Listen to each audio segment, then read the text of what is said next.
Good evening and welcome to Stratford-on-Avon District Council Planning Committee. My name is Councillor Lewis Adam. I'm your chairman for this evening. Some housekeeping to begin with. There's no fire alarm scheduled in, so if it does go off, please make an orderly exit. And the muster point is the car park by the pub across the road. Please make sure your phones are silent or turned off so that they don't disrupt the flow of the meeting. This is a meeting in public, not a public meeting, so only those registered to speak are permitted to do so. I'll call you forward at the appropriate time and give you further instructions then. And the meeting will be recorded and broadcast on our website.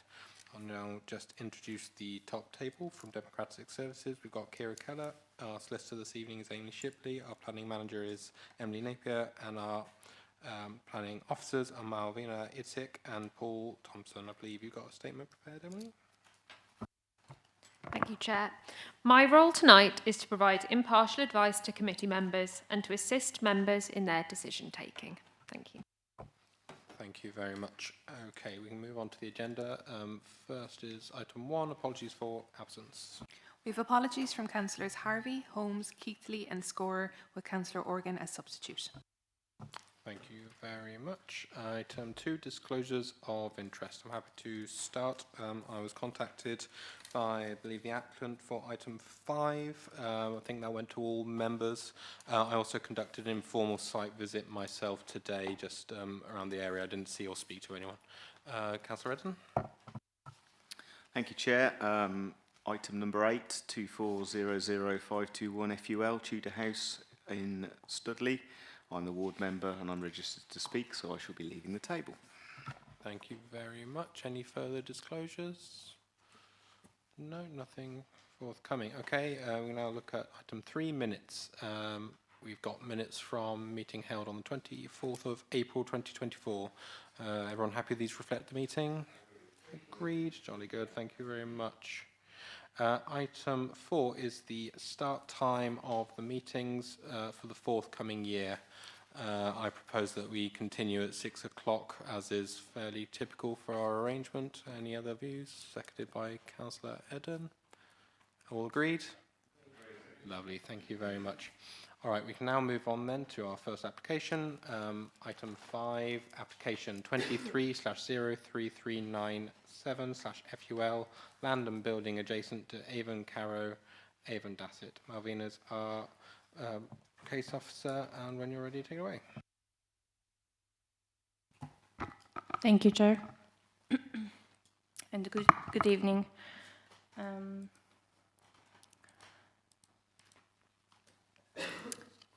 The application site is denoted by the black dot on this map.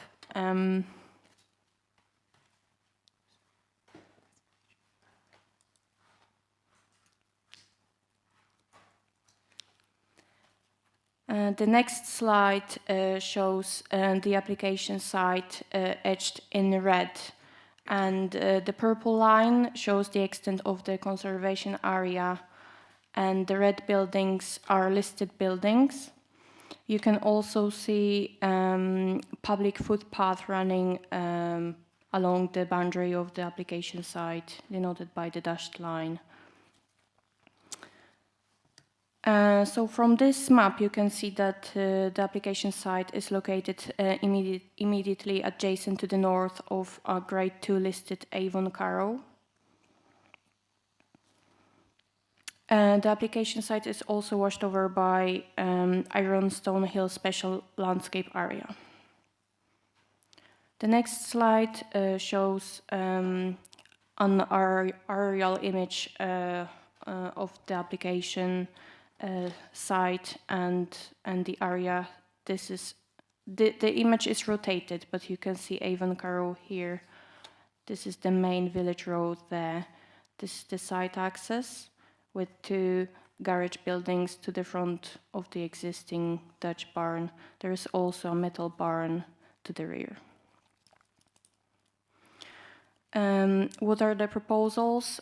Planning permission is sought for demolition of the existing Dutch barn and the metal barn to the rear, as well as demolition of the concrete garages to the front. You can see the line is really fine, but you can see the footprint of demolished buildings on this site plan. And it's proposed to erect a new local needs dwelling within the footprint of the existing Dutch barn there. This is the ground floor area and first floor area. And the existing stone garage is to be retained. The next slide shows the proposed front elevation as seen from the main road, and the site elevation at the bottom of the slide would be facing Avon Carrow. So from this image you can compare the location of the proposed dwelling in comparison with the outline of the existing Dutch barn. So this slide shows the front of the site. You can see the stone garage on the left-hand side, and the concrete garages are screened by the vegetation opposite the garage. This slide shows the existing access to the front of the site from the main village road. The next photograph shows the access to Avon Carrow to the side of the application site. And this photograph shows the site and the existing Dutch barn with Avon Carrow on the right-hand side. On this photograph you can also see the level change between the site and Avon Carrow as well. Chair, the recommendation is to refuse the application for the reasons detailed within the committee report. Thank you. Thank you very much. We'll move on then to our first speaker, who's Councillor Darrell Muffett of Avon Dasset Parish Council. Good evening, Councillor. So you've got 3 minutes. It's the button on the right-hand side to turn on the microphone. I'm happy to give you a 30-second warning just prior to your time elapsing. Otherwise, when you're ready, take it away. Not working? Yeah. Good evening. My name is Darrell Muffett. I chair the Parish Council, and I welcome the opportunity to support this application on behalf of the community. The Parish Council has consulted, engaged with and listened to our community. We organised a public meeting to allow residents to speak directly to the applicants and for the Parish Council to gauge the general mood. We've had a housing needs survey done, which points to the need for local market housing. We've a parish plan that we're actioning, and we want to preserve our picturesque village. We do acknowledge that there are objections, but they're much lower than previous applications, and many objections can be met by conditions, which is within the power of this committee. But as we know, we won't satisfy everybody. There's a general consensus that the site is a blot on the landscape. It's an eyesore that damages the listed building Avon Carrow. It's an eyesore that adversely affects the conservation area, and damage will continue until the site's developed. Yes, developed, as it's a little fanciful and naive to believe that the site be improved without some economic gain arising from development.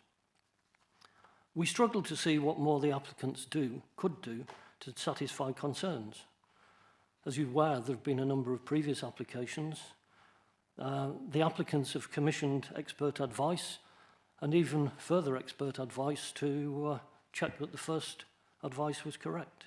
They've listened to residents and objectors, and they've acted. They've listened to planning authority and acted.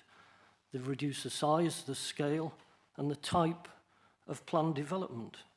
And the current planning application is now fully compliant on most criteria. Your officer's report says so. So we were disappointed to read that your officers recommended refusal, and there was no formal input from the conservation officer. The advice seems to be subjective and based on an opinion that development will cause less than substantial harm to the heritage asset.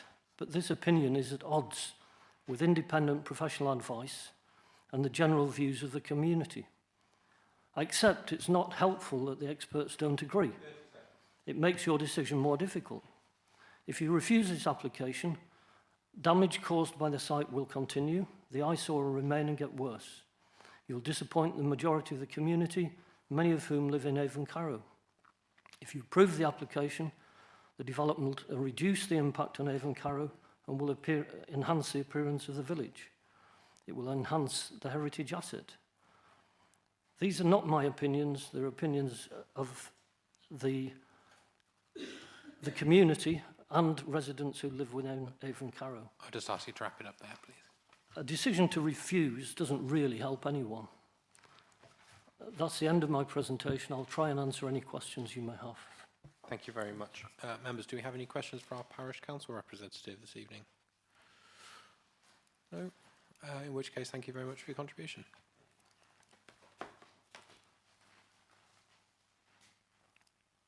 Okay, our next speaker is Julia Charlesworth, representatives of Avon Carrow Management Company. Good evening.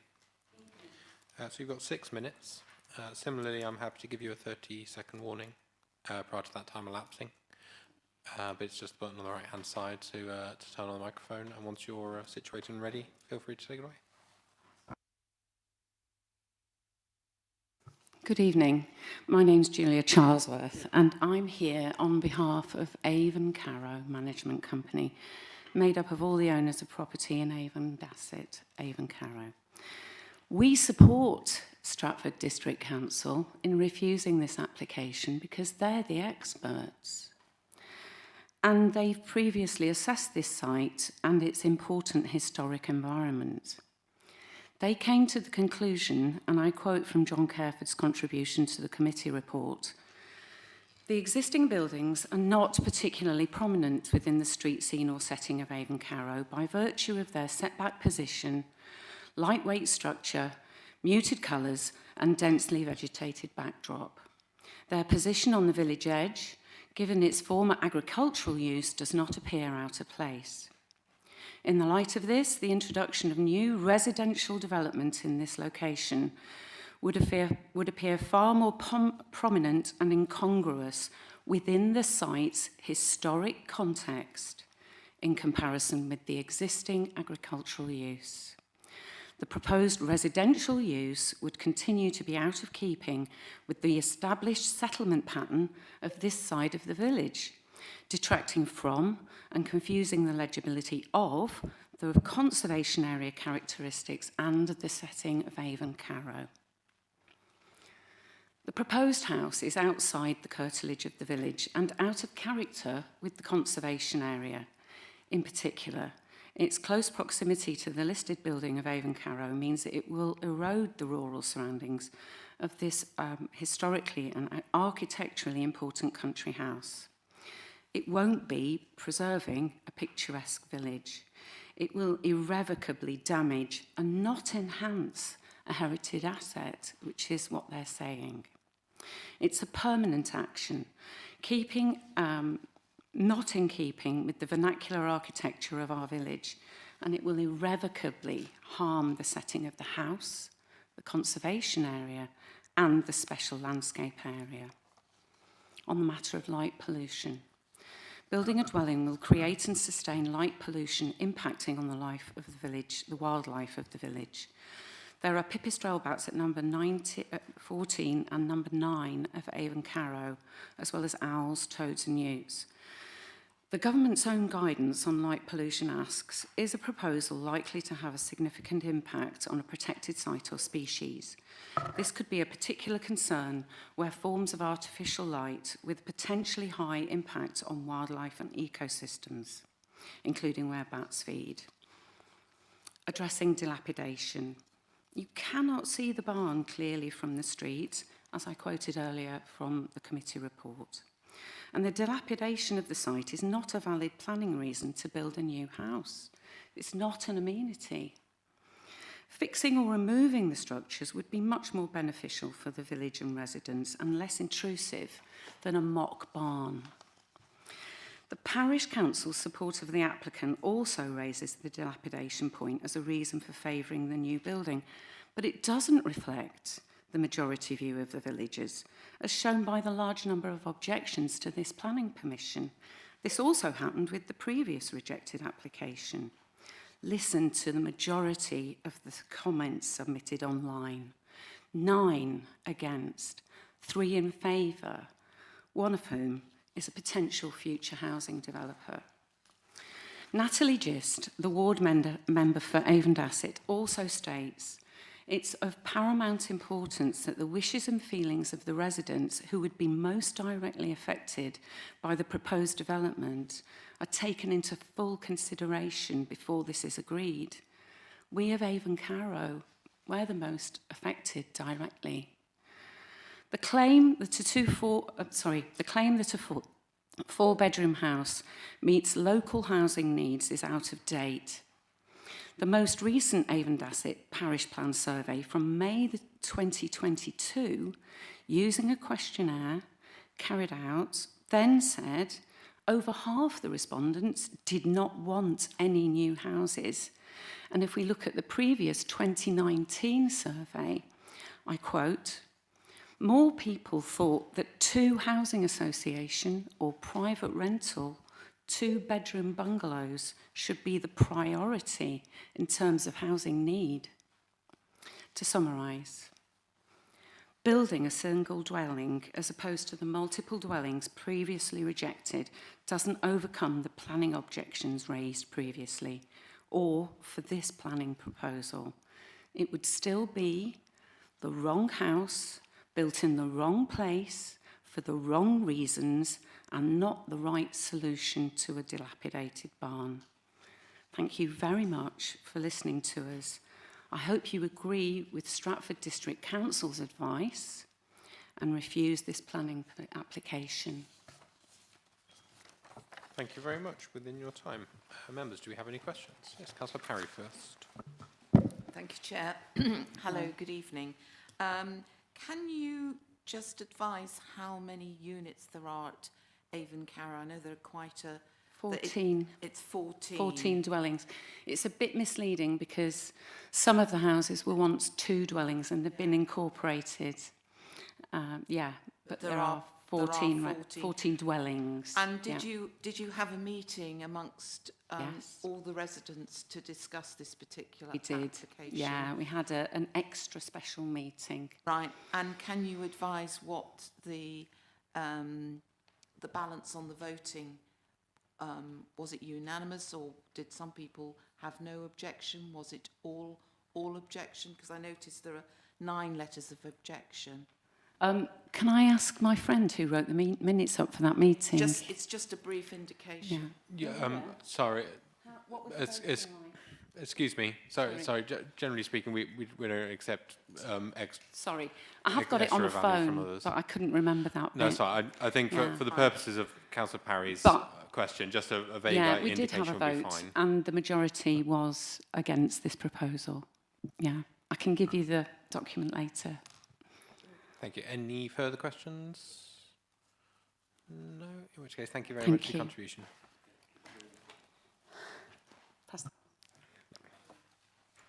Thank you. We'll just move on then to our final speakers for this item, who are Jane Cashmore and Richard Worrell. Good evening. So you've got 3 minutes. I'm happy to give you a 30-second warning by when your time's about to elapse. How would you like to split the time? I'll be taking the speaking time. Yeah. Richard's here for any questions. Jolly good. Okay, in which case, when you're ready, take it away. Thank you. Good evening. Your officers confirm the development is acceptable in principle and in terms of detailed matters, except heritage. Impact on heritage is subjective.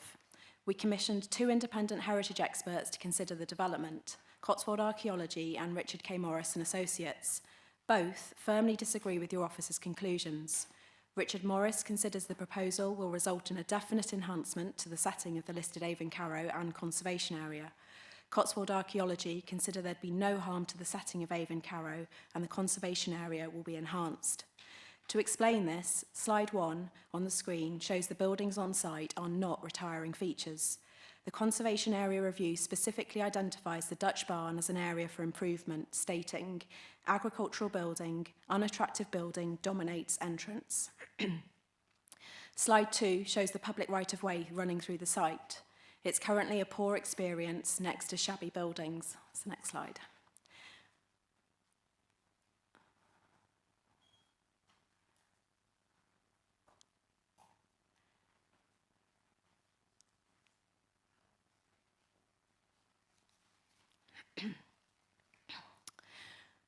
Slide 3 shows the proposed mock barn conversion design, which respects the existing agricultural form and is much smaller. Your officers acknowledge on page 19 that every effort has been made to ensure that the current scheme works with the site's existing features rather than against them, and that the design has been carefully considered to ensure the development blends in with the site's established surroundings. Slide 4 shows the central character area in the conservation area has dwellings both tight to the road and set back from the road. This shows the proposed scheme wouldn't be out of keeping with the settlement pattern. Slide 5 shows the new dwelling is contained to the existing Dutch barn and therefore existing built form. It wouldn't therefore confuse the pattern of development. The rural surroundings of Avon Carrow wouldn't be harmed as the development is contained to the existing large barn. A landscaped embankment is also in between the two. Therefore, we believe this development enhances the conservation area, delivering one of the improvements set out in the Conservation Area Review and improves the setting of the Avon Carrow. If you disagree, this isn't the end of the matter. On page 17, the officer's report misquotes policy. There doesn't need to be substantial public benefits. The NPPF says that if there is less than substantial harm, the harm must be weighed against the public benefits of the proposal. I consider the following 4 public benefits outweigh any harm. First, significant weight to providing a local market home supported by the parish council. Second, a much improved public right-of-way. Third, visual benefit from good design and tidying up the site. Fourth, a 70% biodiversity habitat unit gain when there only needs to be no net loss. The report's repeated suggestion that existing buildings could be removed and the land restored to achieve some of these benefits is divorced from reality. In fact, the appeal inspector acknowledged that the improvements to the site may not be realised without a viable development taking place. I hope you agree the development preserves or enhances heritage, or that if you consider harm, the public benefits I've outlined outweigh the harm, enabling you to support the proposal. Thank you for listening. Thank you very much. Just in your time. Members, do we have any questions for our applicants?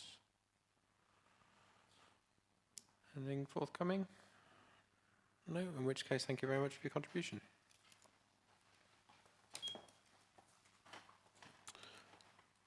Okay, members, we'll now move on to points of clarification from our officers. Does anyone have anything they need clarifying? Councillor Parry. Thank you, Chair. I wonder whether the officers could give further information with regard to the appeal decision in respect of less than significant harm to the character of the area, please. I haven't had a chance to look at the full appeal section, but I would value, because the planning agent has made reference to the appeal, it would just be helpful for further clarification on what the planning inspector raised in respect to that matter. Thank you, Councillor. So the previous application was for 2 local market dwellings, and the scheme was refused and subsequently appealed, and the appeal was dismissed, where the inspector attached significant weight to the benefit of provision of 2 local needs dwellings. However, the proposed benefits that could, the proposed additional benefits like improvement to the public right-of-way or biodiversity net gain, those benefits were afforded modest weight, and in the planning balance, the appeal was dismissed on the basis that the harm to the heritage was not overcome by those benefits. if it's helpful, I think it's probably quite pertinent perhaps to actually read what the inspector says. Have you got it? If you I read, have got it. It was in response to the planning agent's view in terms of the public benefits did not quite marry up with what we have here. as I said, I think one of the points that was made was about the reference to the significant benefits, and what the inspector has said is, although I found public benefits, including one of significant weight, there is no public benefit cited which outweighs the considerable importance and weight I give to preserving the character or appearance of the conservation area and setting of the listed buildings. I just thought that'd be helpful to... I've got it here, but I felt it would be helpful for other committee members just to hear that again. Thank you. Thank you. Any further points of clarification from our officers? Councillor Harding. Just a point of clarification.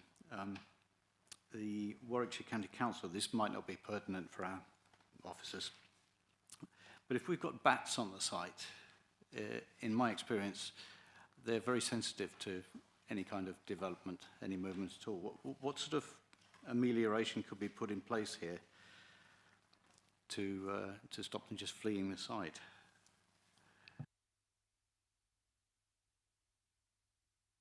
Excuse me, could you please repeat? I'm not sure if I heard. There's no objection subject to two conditions, securing that the works are carried out in accordance with the protected species recommendations.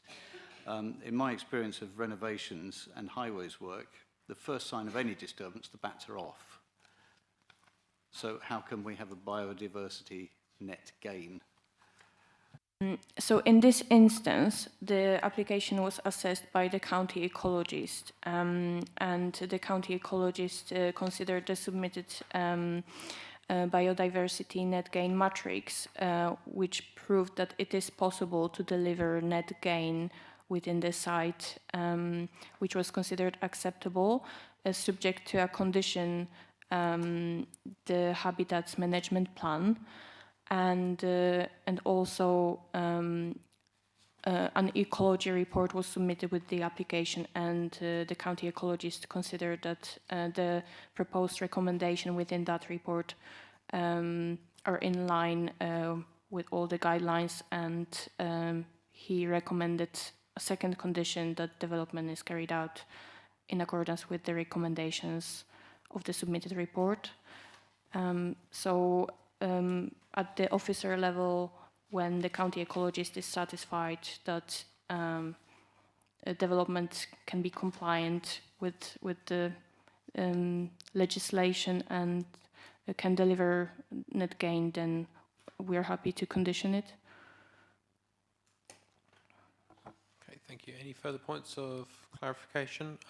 If not, I've got one one just I want to sort of add to make sure we're kind of covering all bases. Obviously, we've got the heritage, the impact on the heritage assets that we have made, which finds less than substantial harm. But the applicants have submitted reports which have a alternative view. Can you kind of just explain how the assessment that you've made outweighs those viewpoints that have been expressed? So the application was, the proposals were consulted with our conservation team, and we consider that they're independent, and therefore we attach a great weight to the advice received from the conservation team. If that answers your question, Councillor.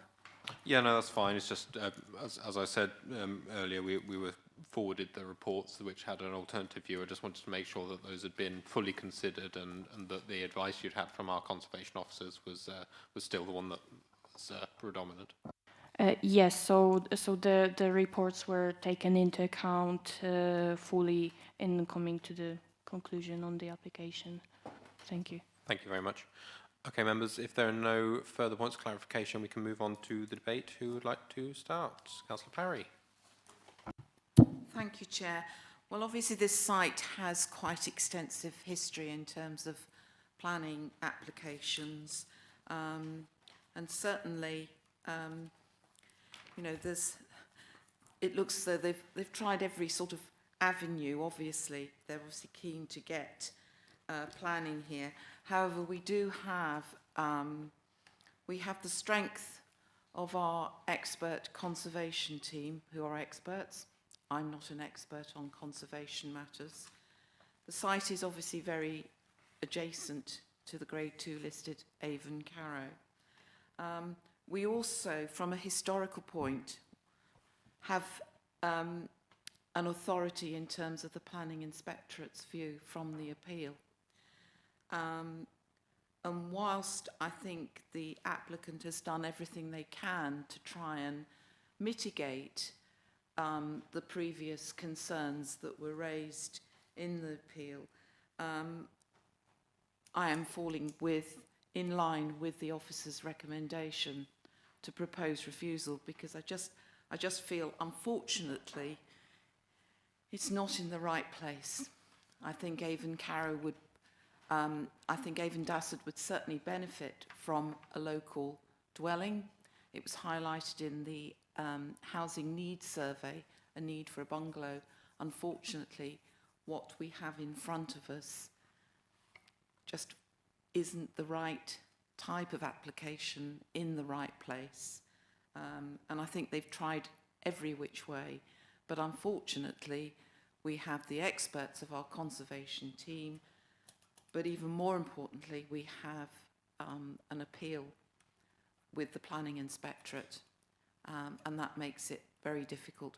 Plus we have to remember we have to be consistent with applications that are in a conservation area and immediately adjacent to a Grade 2 listed property. So I'm therefore proposing that we refuse this application. Thank you very much, Councillor Parry. Who would like to go next? Councillor Eden. Thank you, Chair. I found myself very split on this one in particular. I absolutely appreciate the Parish Council's point of view on this, in terms of something that's left will just get worse and it's already not adding any value to the local area. And certainly some of the pictures we've seen, you know, that was very obvious. And then on the flip side of that, we've got the heritage standpoint, which, you know, is, as Councillor Parry has said, is very, very prominent and needs significant weight.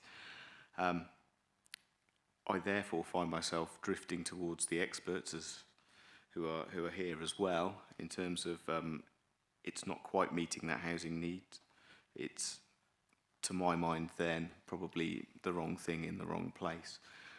So I'm going to lean towards refusing as well on this occasion, somewhat reluctantly, because I do think that the design is tasteful and in different set of circumstances would work, but this isn't quite right for me. So I will second Councillor Parry in her proposal, but as I say, somewhat reluctantly. I was very, very split on this.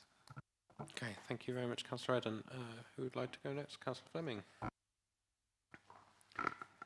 A bit like Councillor Eden, I'm a bit torn with this one. The point that sort of conflicts with me is that the place is falling apart, and nobody seems to mind because you can't see it from the road. Well, if you're going to build a new house, you wouldn't see that from the road either. So, the harm to the locality, I think, is very up in the air. But the thing that sort of drives it onto the refusal is the fact that we've already been beaten by the inspector already. And whilst I would love to grant this, I find myself falling in line with the others in the fact that we're going to be taking on a fight that we can't win. So from that perspective, I'll go along with the officer's recommendation, even though I don't like it. Thank you, Councillor Fleming. Who would like to go next? No more contributions? For my part, I mean, I agree largely with what's been said. I think it certainly is one that appeals to to two different arguments in great weight to each, but ultimately we have a consistent view from both our officers and the planning inspectorate, and the way in which we approach that has to be consistent in the interest of the district as well as the residents who will be affected. It is difficult, and I'm reluctant, but I do find myself agreeing that the officers are on the right course with this one.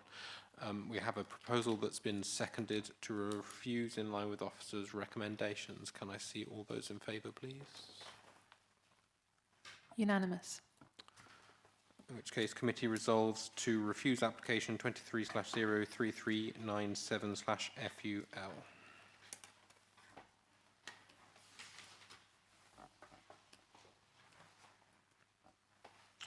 Okay, moving on then. Item 6, which is application 23/03175/FUL, Church Farm, Brails Limited, Church Farm, Sutton under Brails. Our presenting officer is again Marvina. When you're ready, take it away.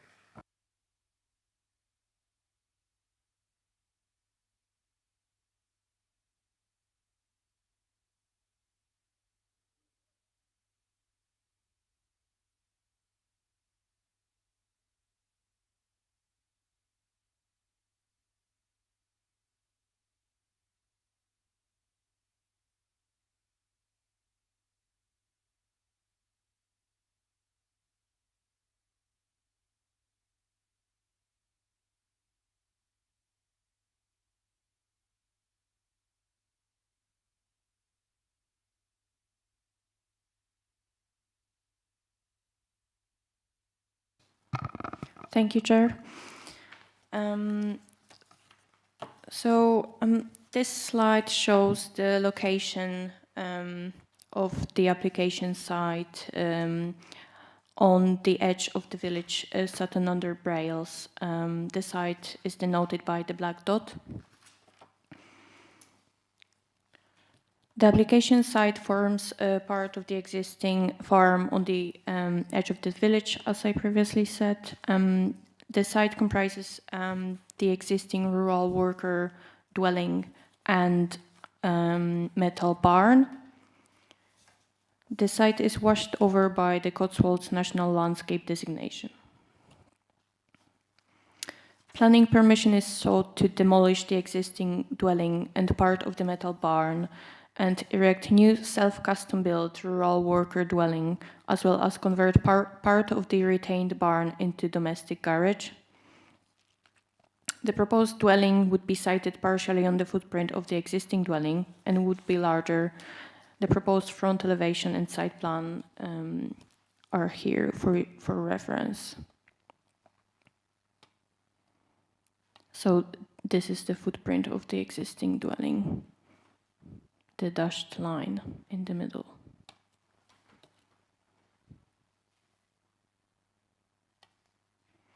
The next slide shows the rear and side elevations as proposed. And this slide shows the application site. You can see the metal barn and the existing dwelling.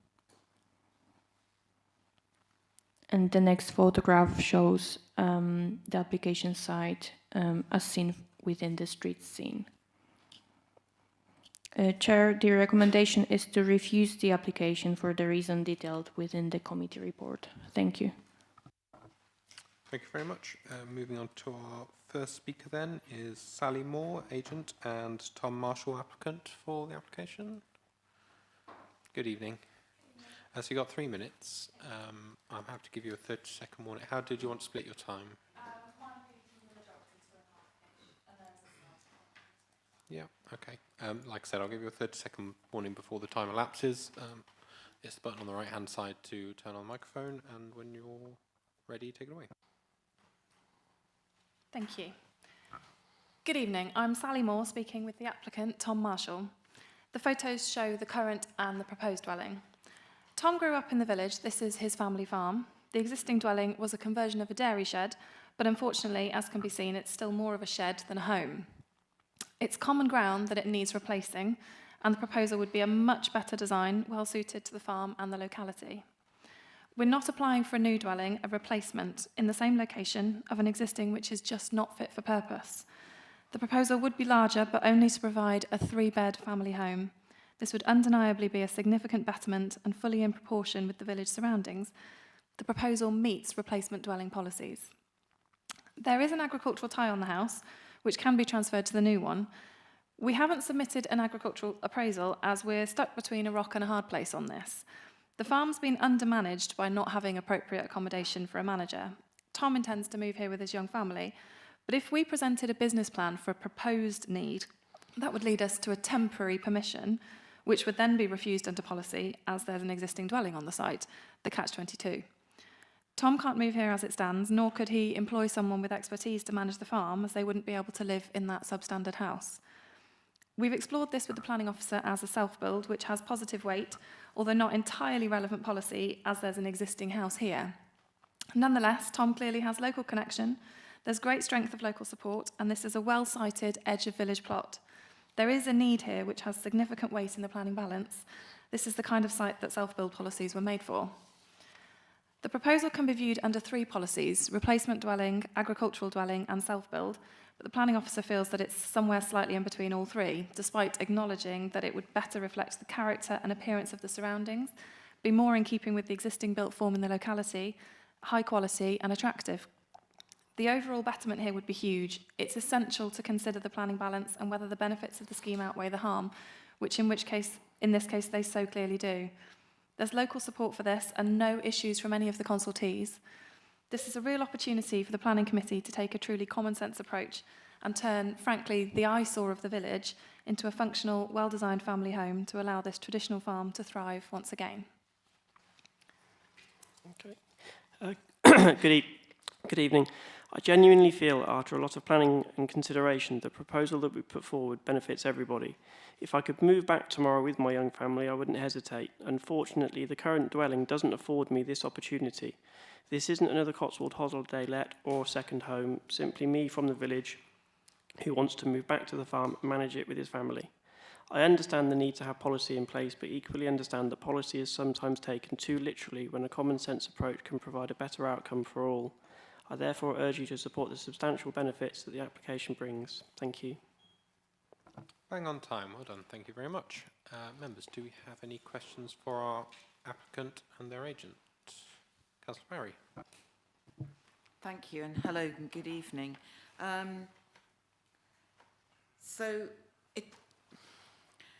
If I look at CS20, because you talked about it being a replacement dwelling, a replacement dwelling is not meant to be significantly larger than the current dwelling. Can you, because you mentioned that this particular proposal fell between 3 stalls: self-build, agricultural dwelling and replacement. You haven't been able to do a viability assessment from the agricultural side, and yet you then say it's a replacement dwelling, which is larger, which conflicts with CS20. Can you just explain a bit more about which area you think it really falls within? Yeah, of course. So the policy doesn't specify a size limit on what would be an appropriate size to increase something by. And in fact, elsewhere in the planning policy, and I can't remember which number it is, but it's mentioned in another policy that it's more appropriate to look at a case-by-case basis for a percentage or proportion increase in dwellings. We did a pre-app on the basis of a replacement dwelling before the application was submitted, and the planning officer then confirmed that sort of 170, 180 metres squared would be an appropriate size for a farmhouse. The design and the size has been led by what's appropriate in the setting and to create a 3-bed family home. The replacement dwelling is functionally what it is, and that's the main kind of area that it does fall under. We faced issues with when we submitted the application because under the validation requirements, because of the agricultural tie, as explained, there's no point in submitting an agricultural appraisal as it would fail on that because there's an existing dwelling. So validation requirements forced us down the route of talking about it as a self-build dwelling or an agricultural workers dwelling as well. The crux of it is this is a replacement dwelling. Thank you. Any further questions? Councillor Fleming. can you tell me what size your family is? My wife and my little boy. Sorry, could you just turn the microphone on? My wife and my little boy. Because looking at that there, that's not suitable for modern living by any standards. So I can understand why you want to make it bigger. And will you be working full-time on the farm? I hope to, yeah. And next question, just a quickie. It says self-build, custom build. Will you be taking part in doing that building yourself? I will, yeah. You will? Okay. It's just, you know, we have a thing about things being self-built, that they're going to be built for the person in them or whether they're going to be contracted. But that's okay. Thanks very much for that information. Thank you. Thank you. Councillor Pattingham. Can I ask, will you be managing, so how big is the farm, and you'll be able to manage it all by yourself, you say? Will you be using contractors as well, or is it something that you'll mainly be doing most of the work? It would be a mix of both. So the farm is now 60 acres, and the idea is with any farming now, it's diversification, not just go down one route of trying to be farming sheep or cattle. It's a case of bringing everything together. And then with regards to the build, it would be a case of using some contractors and what I can do myself. So in terms of agricultural need, you're saying diversification, what possible? As in diversification within farming. So if one area of farming at one particular time it used to be a dairy farm.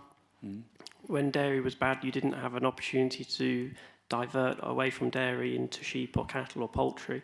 So the idea would be to have a diverse agricultural enterprise rather than just one route in agriculture. A true mixed farm. Yeah. Thanks. Thank you. Councillor Parry. Thank you, Chair. Is the farm your farm, or are you tenanted at the property? No, so it's a family farm. My father passed away a few years back, and it was left in a little bit of a mess, and I managed to buy out his brother and sister, so the farm is now completely in my own ownership. Okay, thank you. Any further questions? Councillor Paget.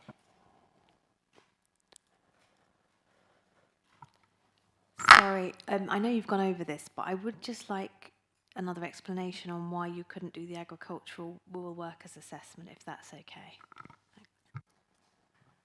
So as Tom's explained, due to the family circumstances, he's not currently managing the farm, and it's been undermanaged as a result of not having somebody there to look after it, as all of the family matters have been sorted out.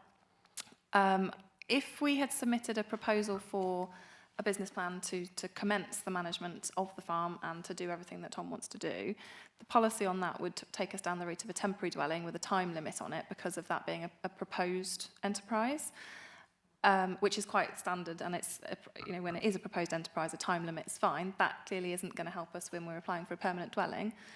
But if we had tried to apply for a temporary dwelling, that would have been refused, or that would fall down in policy terms, because there's an existing dwelling there. So it kind of just sits in between everything. So I felt that policy wasn't quite relevant for what we're trying to do here. It is relevant, but it's not.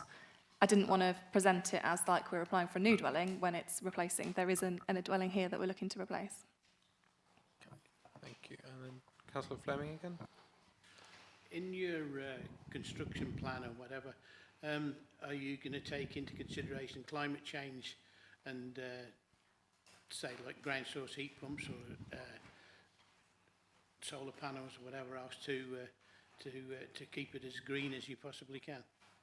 Yeah, it's all under consideration. Yeah, that should be in all of the planning documentation. Thank you. Any further questions? I think we're all right. In which case, thank you very much for your contribution. Thank you. Thank you. Move on to our final speaker for this item then, who is the ward member, Councillor Wally Hoggins. Good evening, Councillor.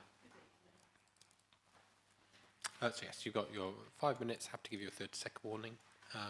Otherwise, when you're ready, take it away.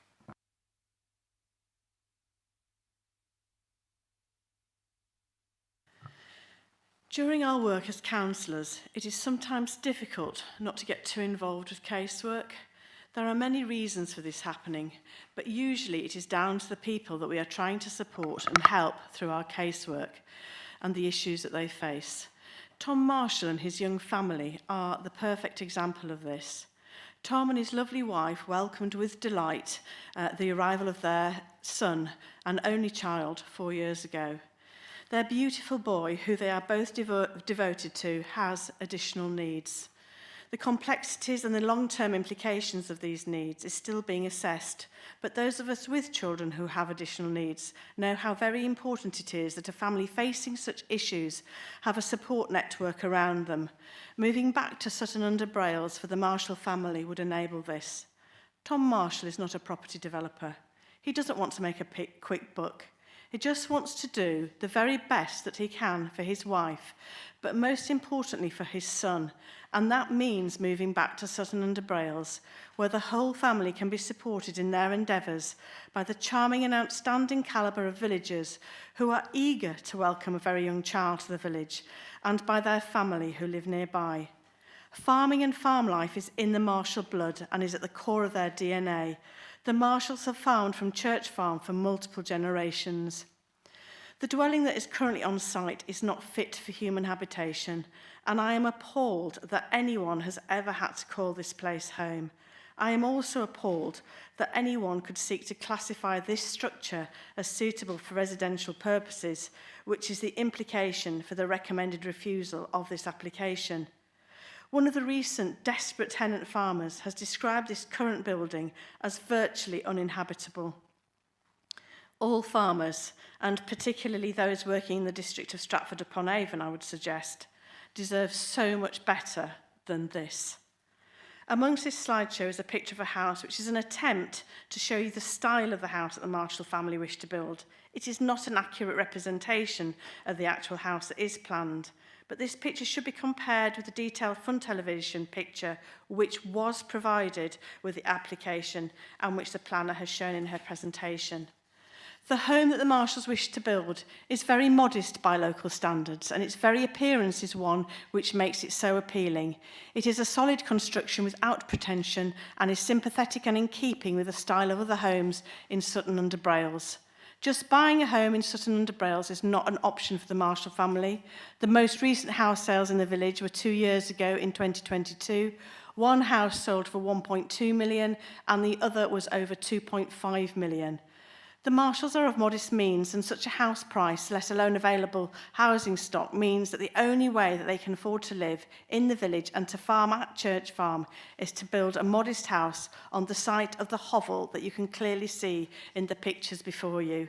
A whole host of planning reasons were given in my written submission to support this application, but fundamentally, this application and the proposed dwelling does no harm, and no one has objected to this application.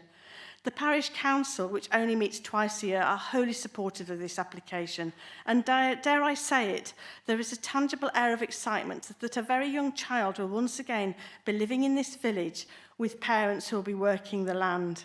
The pros for this application far outweigh any negatives. I therefore ask that this committee has a sense of reasonableness when looking at this application. The current alleged dwelling and site is an eyesore. The proposed unpretentious family home will add to the ambience of this village. The Marshalls are good people with a long and proud history of farming in this village and the Stratford district.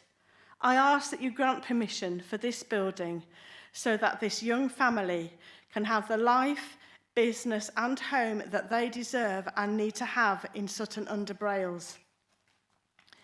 I am sure that each and every one of you will join with me when I wish Mr. and Mrs. Marshall the very best outcome for their son, and that he leads a happy and fulfilled life, surrounded by a family and a community who will always support and love him.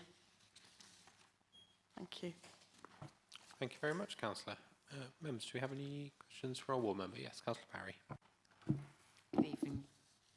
I'm just, obviously you've been very involved with this particular case. I'm just interested to know, obviously the officers requested a viability report if it was going down the agricultural rural workers assessment, and the committee planning officer makes reference to the fact that it was requested many times. Did you have any involvement in this or help with the applicants on this particular element? As we know in Stratford District, viability reports to do with farming is quite complicated because the bar is pressed so hard, is so high. And because the marshals are currently unable to farm the land because of this building and the needs of their child, and we need to have a home there, then doing a viability report, then they have to have a business plan and provide financial records for the plan when somebody else has been tenants on site, is problematic. And as previous speakers stated, this application falls between many gaps, and we've tried numerous ways in which to make this here. And I think it's right and proper that this now comes to committee because, as I've said in my statement tonight, there has to be a sense of reasonableness here. This is not fit for human habitation. There are 60 acres here ready to be farmed. Tom Marshall has, as I said, farming in his blood and DNA. They are ready to go, but you cannot farm under these circumstances with that building. And that's what really has happened to many of the tenant farmers that have come and gone, really. I mean, for example, it's mainly built out of breeze blocks, which makes it impossible to insulate. And I believe that water flows from the back of the property, which you can see there's a small wall, the second picture on the right-hand side there. The water flows down to the back of the property, and you cannot reasonably expect this to be farmed in a proper and productive way while you're forever dealing with this. The pictures show you here that there are, the sheep on site. Everybody's trying hard, but this just falls, I really think, between a rock and a hard place.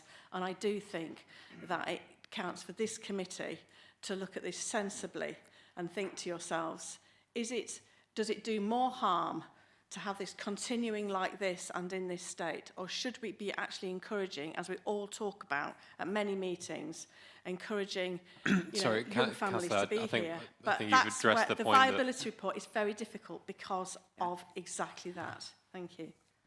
Can I just also ask, are you content by the fact that it is a replacement dwelling, but it does not accord with CS20 because it's so much larger than the existing dwelling because it encompasses other farmhouse areas?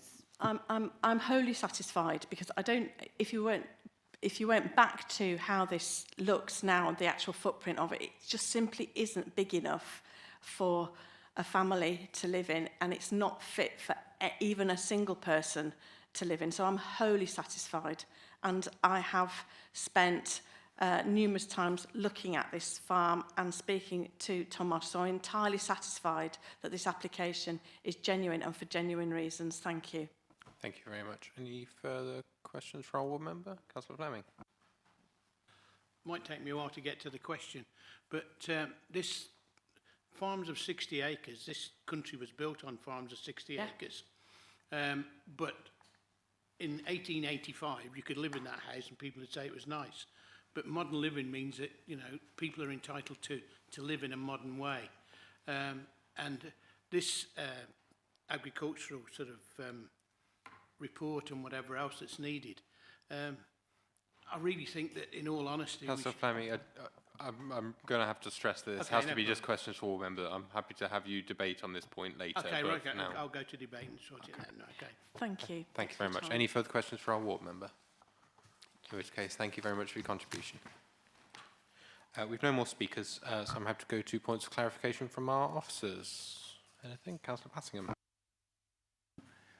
Can I ask, to me, a lot of information is given to demonstrate the essential need of a rural worker on a farm, but you've said there's insufficient information.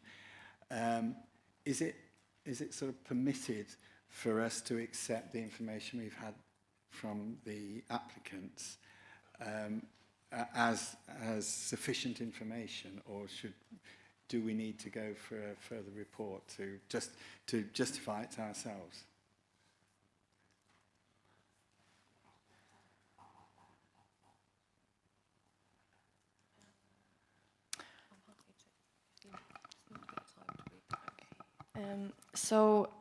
In terms of establishing the principle for rural worker dwellings, the policy, both national and local, is really strict, because otherwise we would have dwellings everywhere if it wasn't strict. And the council normally requires a certain level of information to be submitted with an application to demonstrate that indeed that need is essential, and there is a functional essential need for that dwelling. And then on the basis of sufficient information, we can then condition agricultural occupancy of that dwelling. So in this case, it has been considered that, unfortunately, because of the insufficient information, the development does not meet the policy test. And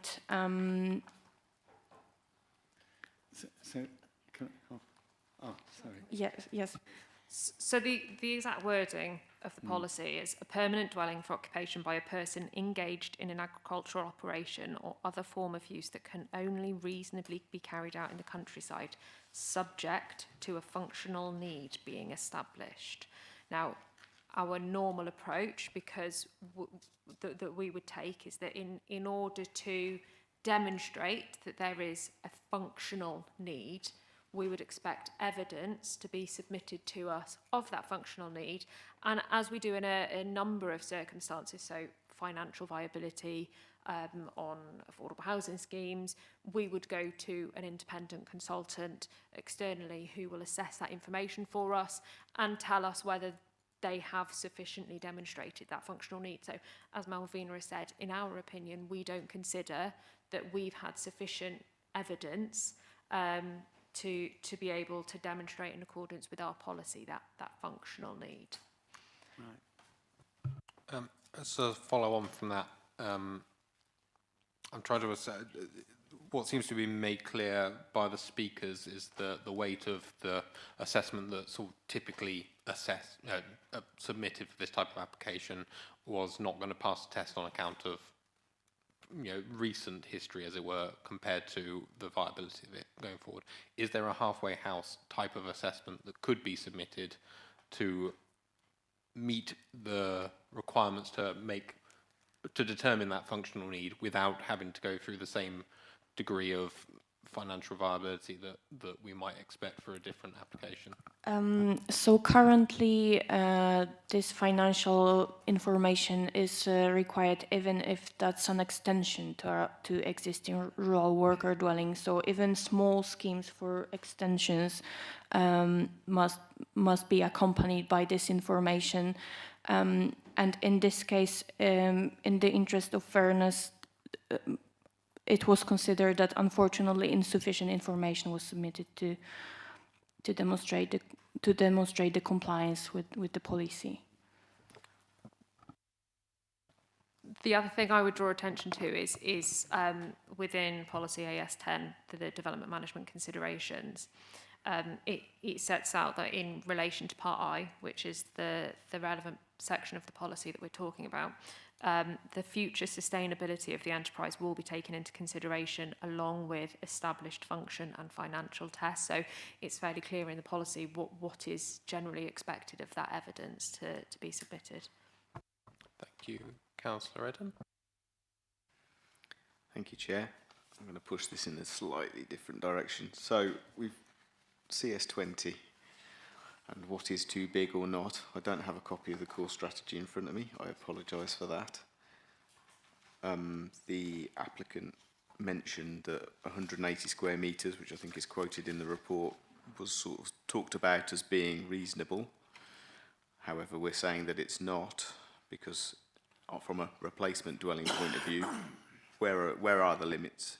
If that, I think that would probably help everybody. So I think in this case it's a matter of judgment, and because the existing dwelling is quite small, then for current standards, the proposed dwelling is not a really big property, but in comparison with the existing dwelling, when we look at the policy test under CS20, it was considered that it was larger, significantly larger, if that makes sense. Thank you. Councillor Padgham?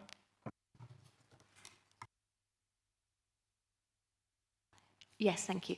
Just wanting to go back to the insufficient evidence, and how could the applicant then show that they have the evidence to demonstrate the functional need? What could they do, in your opinion?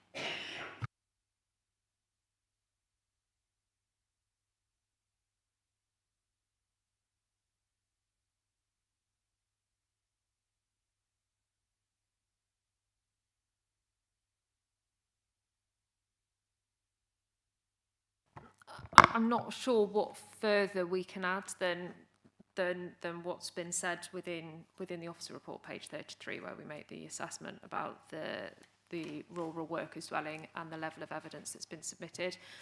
We obviously do have the local validation list as well that sets out guidance in respect of what needs to be submitted in support of an application.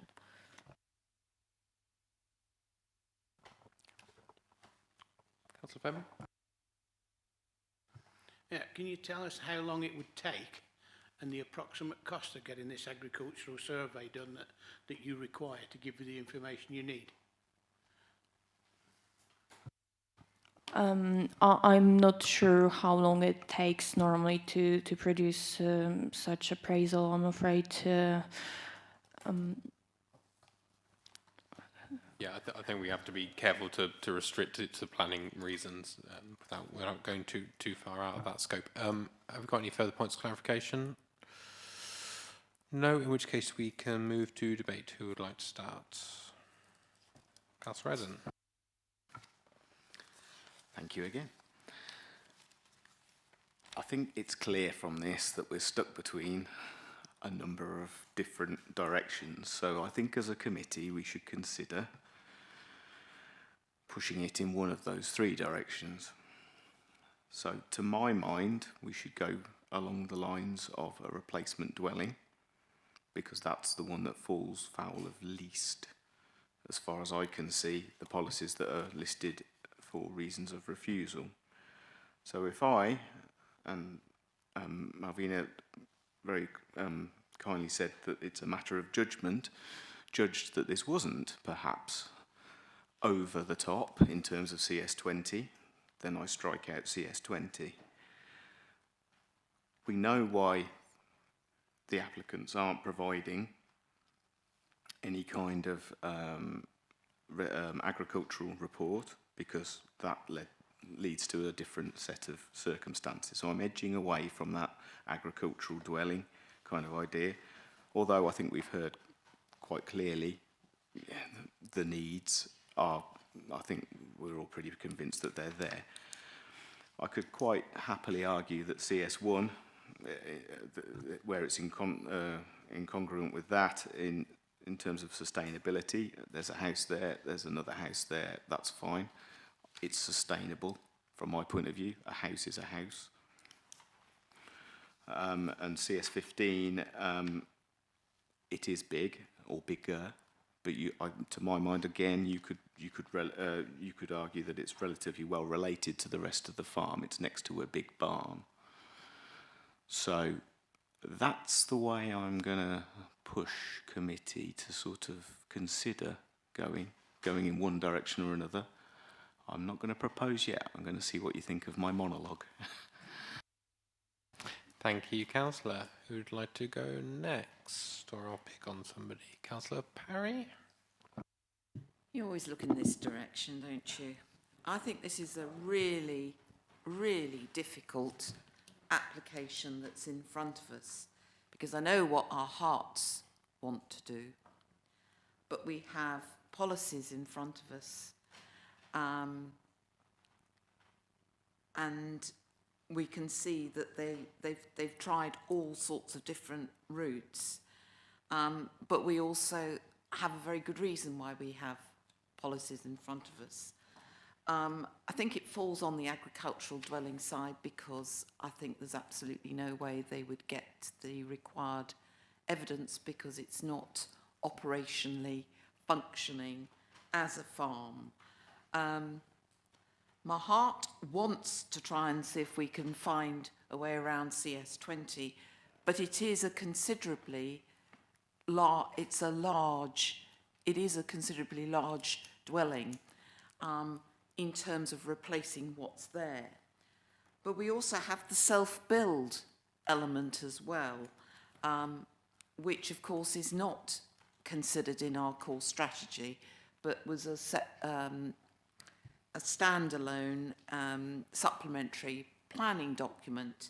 And when I think of the amount of self-build dwellings that we have, there is no way that we can't object to them because they're adjacent. So this does fall between a number of stools. I think Councillor Eddens hit the nail on the head. I think it's CS20. I think if what was in front of us was quite a bit smaller than what is being proposed, it would kind of be a no-brainer. It would fit more comfortably in with CS20. So I'm still kind of sitting on the fence, trying to look at ways that we can perhaps overcome the situation, but we have what we have in front of us, and the farm isn't really being operated at the moment. It would take 1 to 2 years if we gave permission for this, by which time the family would need to be living fairly close, maybe in some rented accommodation, building the farm up, which would then actually give them more evidential backing to come back again and then get it. So I'm sitting on the fence at the moment because I'm very mindful that we do have policies, but I'm also being pulled by my heartstrings from what I've heard, but that's not strong enough at this moment in time. So I shall wait to hear what others, my colleagues around the table, have to say. Thank you. I'll go to Councillor Hedge-Serafin in a second. I just wanted to, with regards to the scale of it, which obviously I think is pertinent to this line of thought, looking over the shoulder of our planning manager, the guidance on size of this type of development. Emily, would you be able to just elaborate on the size that we are looking at here, and also what a typical or reasonable size would be permitted under guidance? Thank you. So obviously we've talked about the fact that there isn't a quantifiable scale within policy as to what is seen as a comparable size when you're considering that the scale and size of development should be not significantly larger than the existing. We haven't adopted the nationally designated space standards, which is some guidance that's been introduced by the government. You are required to, if you want to apply it rigidly, to have adopted that within your core strategy. We haven't done that. But it's still a sensible rule of thumb when you're trying to assess whether the scale of development is appropriate. Now, those nationally designated space standards are setting out what the government sees as an acceptable minimum standard of development. So if we are referring to that, it could also be helpful to understand what the government would see as a reasonable sized dwelling. So in this case, we have a dwelling that's proposed as 180 square metres. The existing is 84 square metres. If we were to look at what the government says is acceptable as a minimum size, the largest minimum size they have is 132 square metres for a 2-storey dwelling, which is the same as proposed here, but that would be for a 6-bed, 8-person. So I think that gives a good idea as to what is a reasonable sized dwelling and what perhaps, if you're wanting to understand whether what is being proposed is significantly larger than the 84, whether you feel that it's a reasonable size of proposal that would outweigh some of the considerations that we've set out before you. Chair, if I could just come back. would it be possible, I'm sorry, I'm very old-fashioned, rather long in the tooth, could you put it into square footage, please? In the meantime, we'll go to Councillor Hensher-Serafin. Okay, thank you, Chair. Yes, obviously the building needs to be replaced, but as soon as I saw this, I thought this is not a replacement dwelling. It's far too large. I could probably understand if they'd got 4 children, but it's not like for like at all.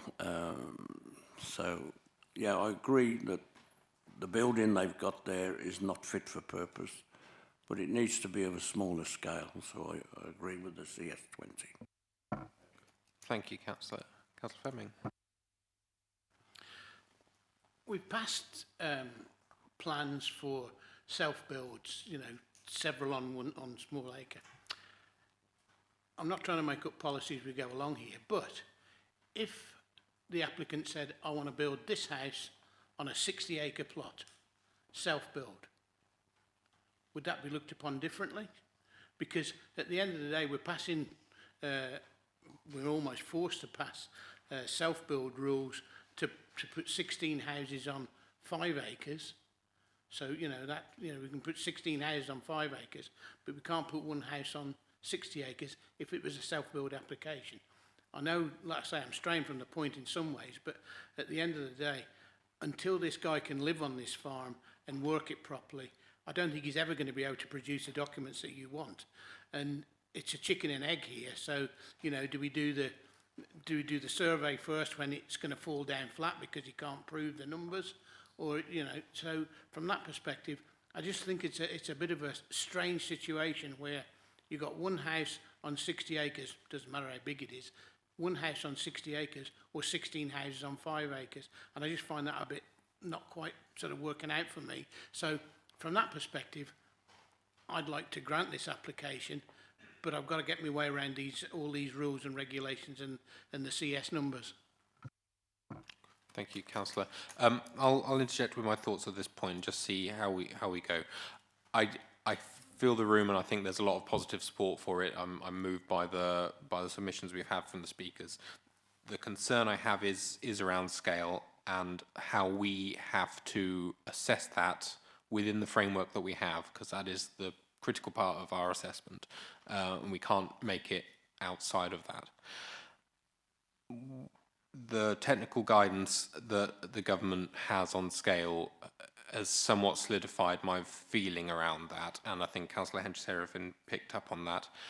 I don't have an issue with a replacement dwelling on this site for this purpose. I do, however, feel that this is outside of what we could consider acceptable under that aspect of the core strategy. What I'm not happy about that opinion, and frankly I would hope that if this were refused on this basis, the applicant would go away, find a scheme that's slightly more sensitive in scale to what those requirements would be, and come back for us to reassess, because I think that would be viewed upon much more favourably. But at the moment, based on the scale from the space guidance as well as the site as it stands, that's not something I feel that we can square at this time.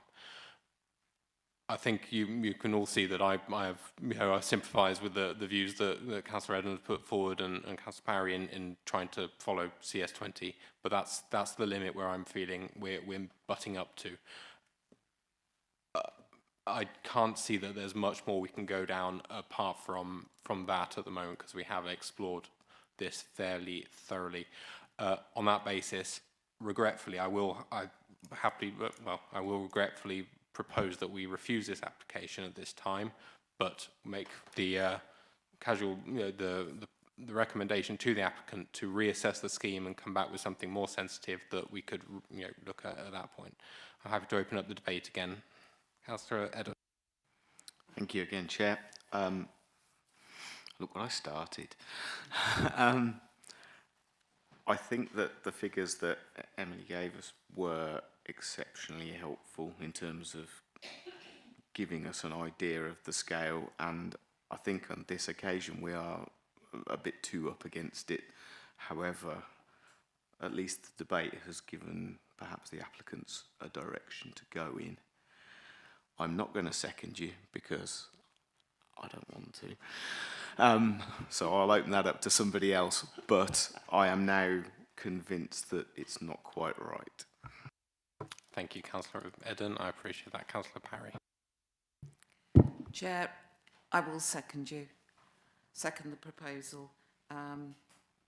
The feedback, particularly on the scale, giving government guidance. But I think it would be nice to see a new application on a smaller scale that is more for a replacement dwelling. And I know it's not the answer that the applicant wants to hear or the ward member, but I think we've given it a good debate. We've asked the questions. We've had good feedback from the planning officer. And I'm sure with that information, it will be helpful to the applicant, although not the answers that they wanted to receive this evening. But we do have policies that we need to adhere to. And I think we would consider a scale that was bigger than the current, but not more than twice the size of the current dwelling in place. Thank you. Would anyone else like to contribute to the debate? No, in which case we've a proposal that's been seconded to refuse in line with officers' recommendations. Can I see all those in favour, please? 7, sorry. Opposed? 1. And abstentions? 1. Thank you. In which case, committee resolves to refuse application 23/03175/FUL.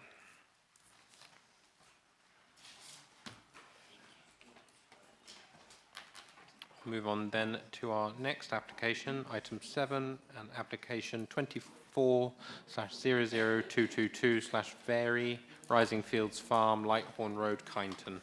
Our presenting officer is Paul Thompson, and once he's situated, he can take it away. Thank you.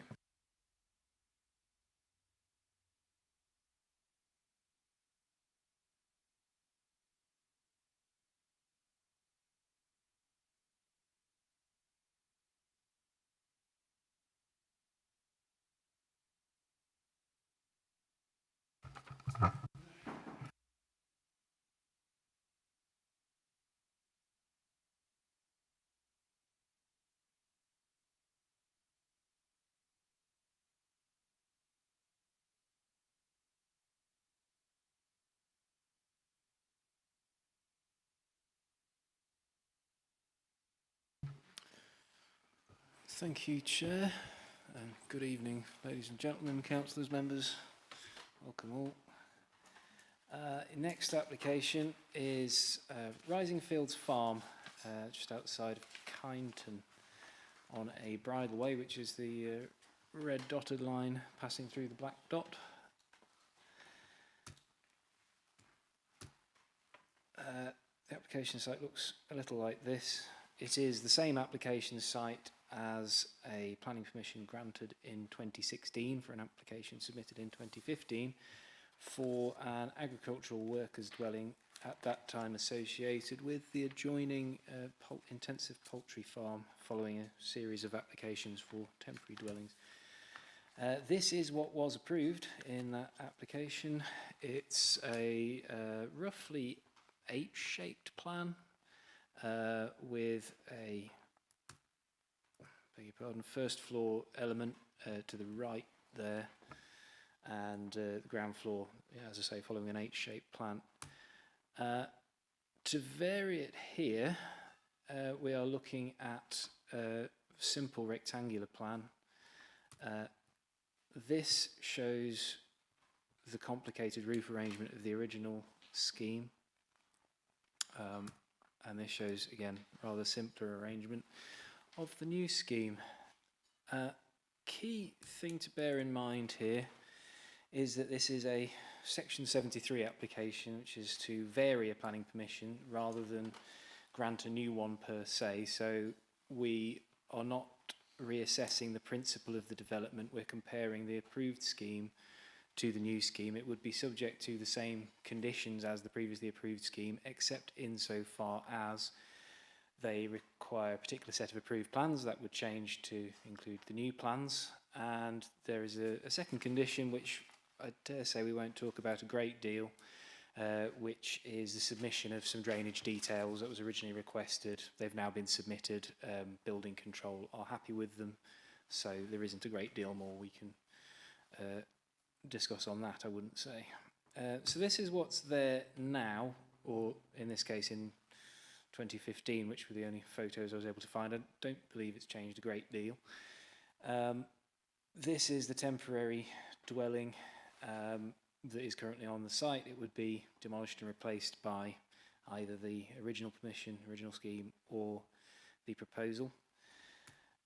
This is view in the opposite direction. You can see on the left there's a band of trees there, and you can also see towards the centre right of the image another band of trees. Both of those now subject to a tree preservation order, to the best of my knowledge, so they're staying.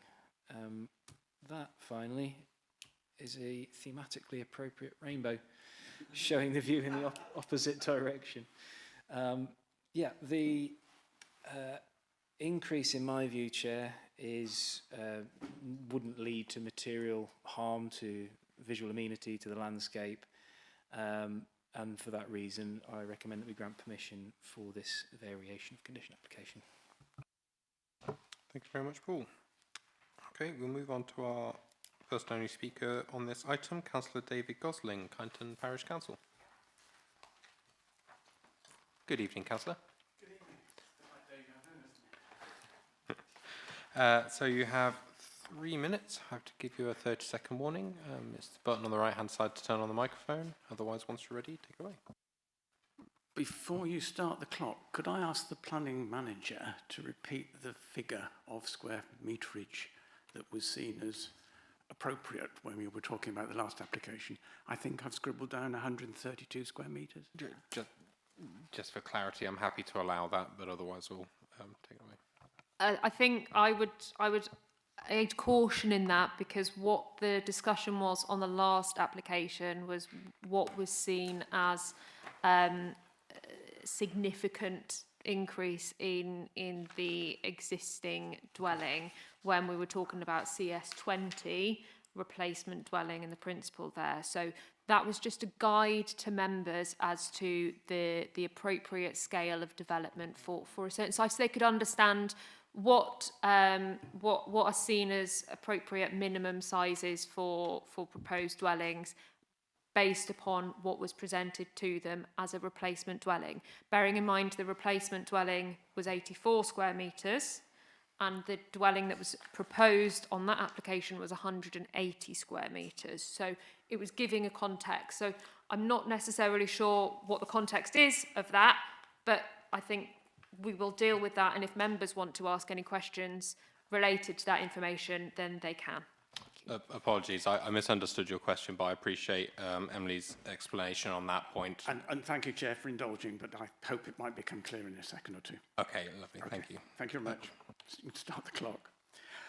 If this dwelling that's proposed in this application had been brought as a new application, it would be refused because the location is not sustainable for housing development. It's on a prominent hilltop position in open countryside, and there are two policies and a paragraph in the MPPF that would back up that. However, the office has made clear that this is not a new application. It's a variation to a condition of an extant consent.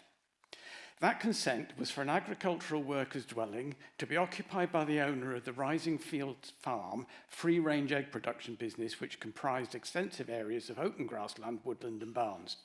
The officer for that application expressed concern about the size of the dwelling at 174 square metres, but granted consent because the application was for a farmhouse with staff accommodation.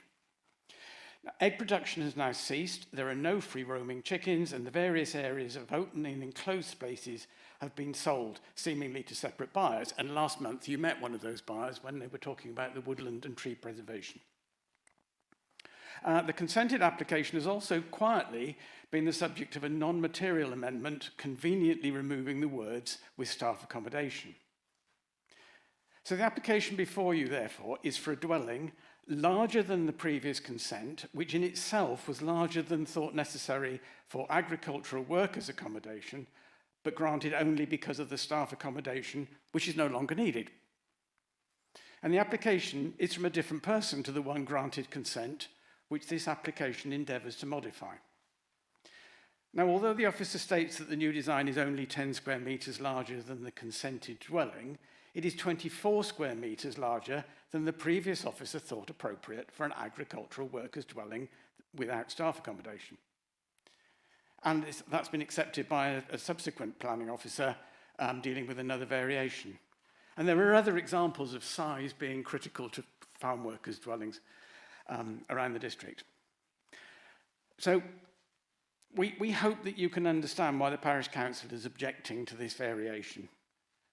We have to leave it to you to decide whether it's a variation which you can justify approval of. If you do, please can you clarify the proposed condition 7, which says permitted development right removal brackets 1E. I don't know what that is, but thank you.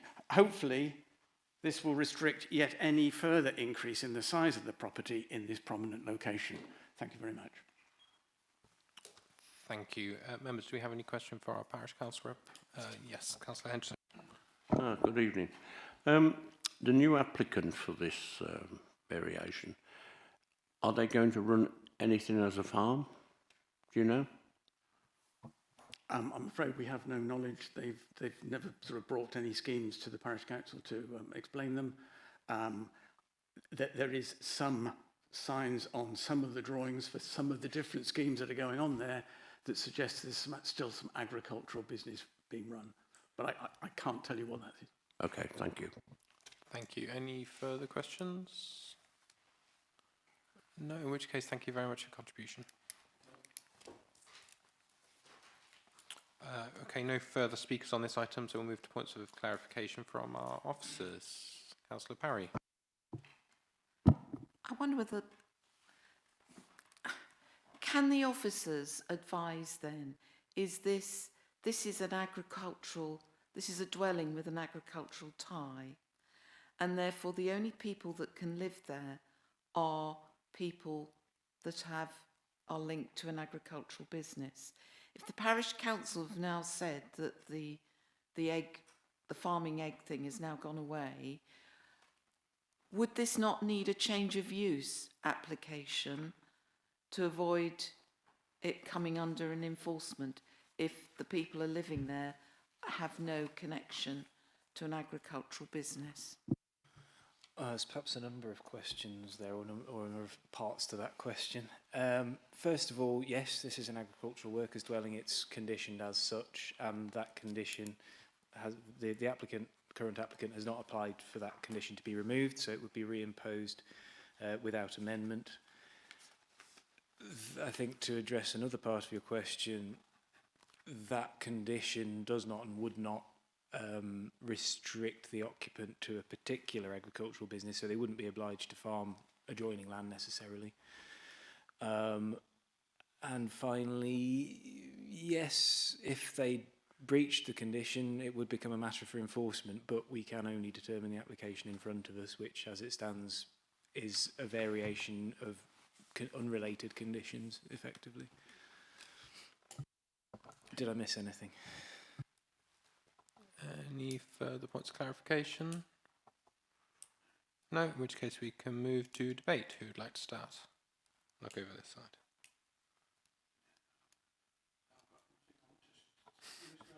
Nothing from Councillor Fleming. Councillor Eden. Oh, I've done a lot of talking tonight.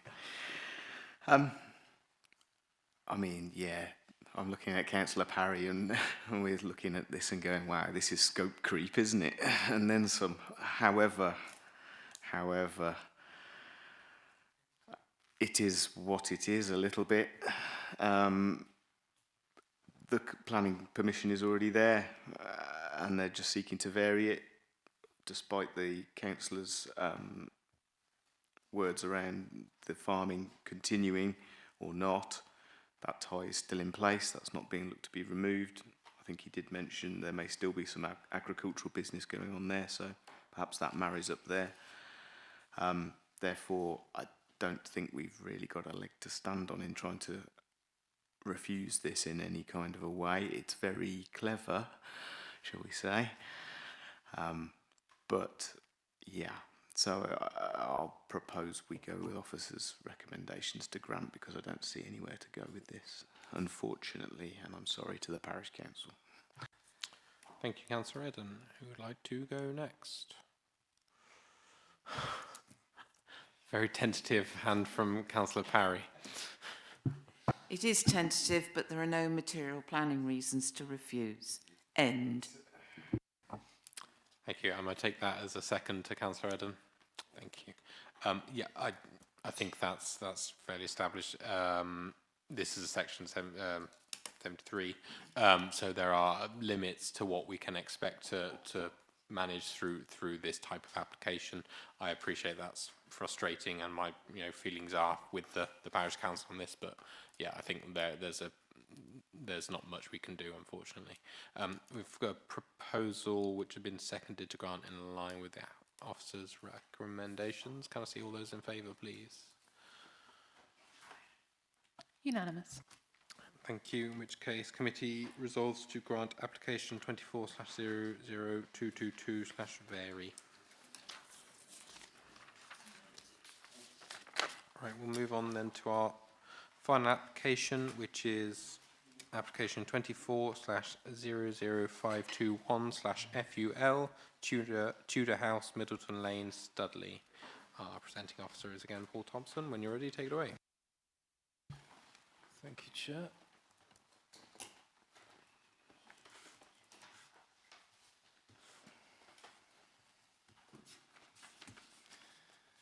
Right, a householder development to finish us off this evening. We're in Studley, or just outside Studley, a ribbon development on Middletown Lane. It's also a national cycle route. I believe that's what the green dots and red number are. This is what the site looks like. As I say, ribbon development. There is a field access to the southwest, running between. I've seen Shemol and Shemois. It could be either, and Tudor House itself. It doesn't make much sense either way, frankly. Right, this is a comparison of the existing dwelling. You'll see a detached garage to the rear left. This is the proposed. It's a two-storey side and rear extension, not unlike one recently carried out at Shemol, which we'll see in a bit. Again, comparison of existing and proposed floor plans. We're looking at an enlargement of, and I should go back a few slides here and mention that we're in the green belt, which is a fairly important consideration. An enlargement of 115% there or thereabouts over the existing dwelling. Here's what it would look like when you're facing it, off to the side and rear. Complicating matter slightly is a permitted development fallback position, everybody's favourite set of words, which establishes an extension again to the side and to the rear. The case officer in this case has elected to put very little weight on that fallback position, because if you look closely on the left hand side here, you'll spot a gap between one extension and the other. That is frankly impractical, which means that since a fallback position must be, it's established in case law that a fallback position must be more than a theoretical possibility, the chances of that actually being built out as approved are, in the case officer's view, pretty low. So she's, as I say, ascribed pretty limited weight to that fallback position. The proposal is in any case slightly larger than the fallback position by a few percent. Again, comparison of those two schemes. And this is a photograph on the ground. Application property pretty much dead centre, and Shemol off to the right of frame with this grassed access between the two. Apparent on this is the extension I mentioned earlier at the neighbouring property up to the boundary with that access. That is an enlargement of about 84%. So again, slightly smaller than what is proposed here. The case officer's view, Chair, is that this represents inappropriate development in the Greenbelt because it is a significant enlargement. That also has an impact on the openness of the Greenbelt, specifically in terms of the open space between the two dwellings, which would be eroded by this development. And that is the reason for her recommendation to refuse planning permission, Chair. Thank you very much, Paul. Move on to our first speaker then, who is Dan Hemming, agent for the applicant. Good evening. So you've got 3 minutes. I have to give you a 30-second warning when your time's ready to elapse, and otherwise, when you're ready, take it away. Good evening. The committee report states that the scheme accords with policy CS9, CS20 in regards to design scale. Therefore, the principal argument for recommending refusal solely relates to policy CS10 in regard to the proportion of the extension over and above the existing volume of the property. The committee report also refers to the proposed extension closing the gap between the applicant's property and the neighbouring property, Shea Mall. There is also a garage to the side of the applicant's property with a field access track separating the two properties. It's been confirmed by the LPA that the design complies in regards to design and distinctiveness and is subservient to the existing property. Therefore, with the gap between the two properties remaining, we consider the extension does not significantly contribute to a terracing effect and positively continues the existing vernacular along the street scene. Policy CS10 states that the council previously applied a 30% maximum threshold relating to the scale of a house extension and replacement dwellings. However, the policy goes further to state that this specific figure is in many cases arbitrary and that a more appropriate approach would be on a case-by-case basis, with maintaining openness and preventing urban sprawl being of utmost importance. It is also considered that this approach would conflict less with potential for homeowners to extend their home under permitted development. The committee reports to the approved application 23-02774 HHPA, which proposes a single-storey side and rear extension to the applicant's property, and it's considered by the LPA that this has secured a fallback position for an extension that increases the original volume by approximately 106.5%, although because of the gap between the extensions, the fallback has been given limited weight.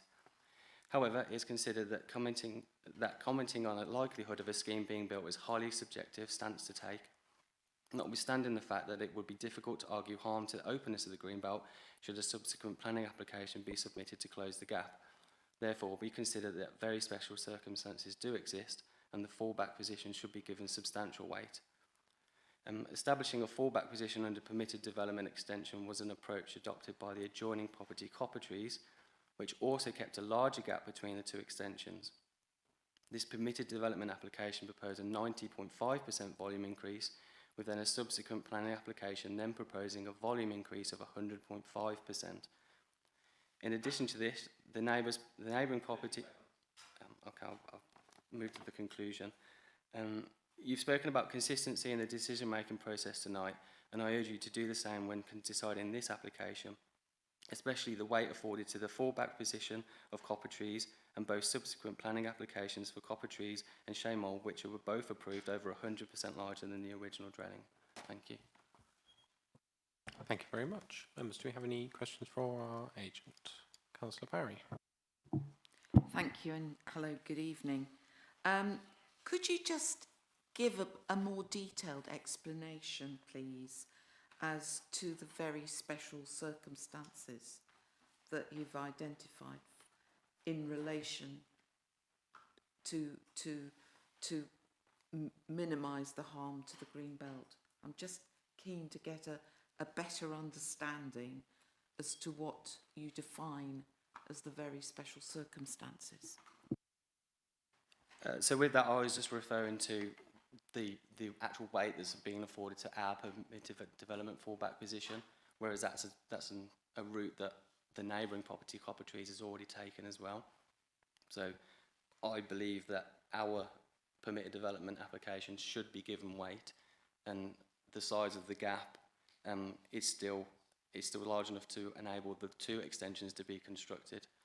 And as I went on to say, a subsequent planning application to then join those 2 applications up, you could argue that the infilling of those 2 extensions, the harm to the openness of the greenbelt would be minimal anyway. So the fallback position of extending the property over the arbitrary figure of 30% does exist, and in that the very special circumstances exist at the same time. Any further questions for our agent? No, in which case thank you very much for your contribution. Move on then to our final speaker of the evening, Ward Member Councillor Eden. Good evening, Councillor. Hello, Chair. I'll happily give you a 30-second warning, otherwise when you're ready, take it away. I've talked enough. Thank you, Chairman and members of the committee, for hearing me this evening. As you've heard, the recommendation for refusal centres around the scale of the extension being in conflict with CS10 and its harm on the greenbelt. I'd encourage members to keep in mind that potential fallback, as we've already heard, for the 2 single-storey extensions mentioned in the report as a 106.5% volume increase.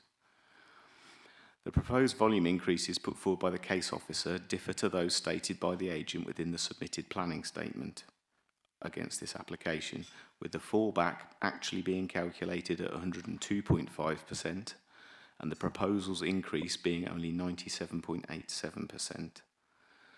I'm neither qualified planning officer, as you can tell, or an architect, as you can also tell. However, these figures are pivotal to whether this application will indeed cause more harm to the greenbelt than the fallback, and can of course be further scrutinised in points of clarification. The planning officer has rightly pointed out the related case law in this instance and believes that the fallback is unlikely to be built due to its contrived and slightly differing nature. However, as you've heard from the agent, a build out of the fallback and a further planning application to close the gap on the fallback position with minimal harm then caused to the greenbelt is equally not improbable or impossible, and has been done in a neighbouring property in Copper Trees. I would therefore ask you to attach significant weight to that fallback position actually being built. Turning to the alike extensions of the neighbouring properties of Shemol and Copper Trees, which are both in excess of 100% increases, Shemol's design, which Tudor House looks to mirror to an extent, was granted by this planning committee back in 2017. In that instance by 5 votes to 1, and that it accorded with policy CS10B, and the extension was considered small scale in the context of the application site, and that the extension was not disproportionate in comparison to the adjacent neighbouring property, which justified the granting of the planning permission within the greenbelt. I therefore believe that this application should be considered in the same way. Whilst appreciating that every application should be judged on its own merits, I'd like to ask committee to look upon the similarities in this instance and consider it acting consistently towards the whole area again. I appreciate the local vernacular is varied, however, in my opinion, this application doesn't cause any more harm than those already granted for neighbours. To the greenbelt, it's smaller, it's not out of character, and to my mind of a much better and befitting design than the fallback. Given that, if the agent's calculations are correct, then the proposal causes less harm than the fallback position by around 8.5%. The design is better and the fallback position, and that the fallback position is itself viable. I'd kindly ask you to support this application. Thank you very much. Members, do we have any questions for our ward member? Nothing forthcoming, in which case, thank you very much. Move on then to points of clarification from our officers. Do we have any points of clarification? Councillor Organ.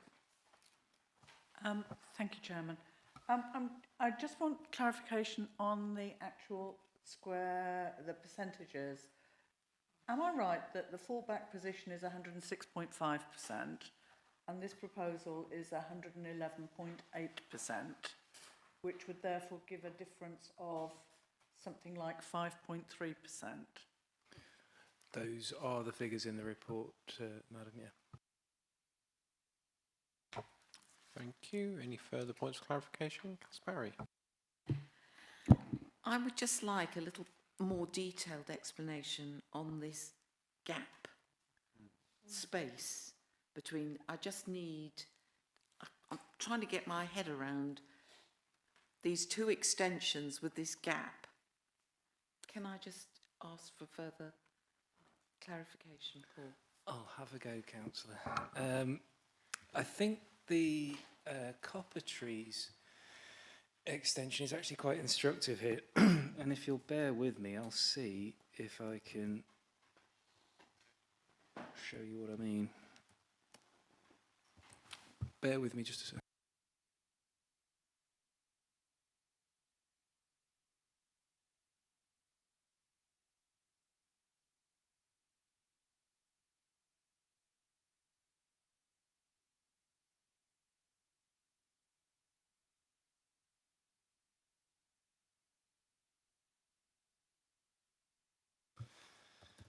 Cut the tension with a knife.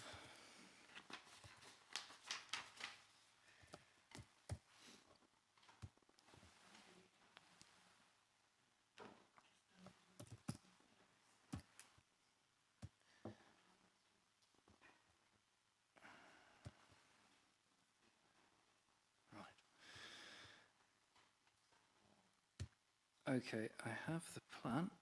Now I just need to show you.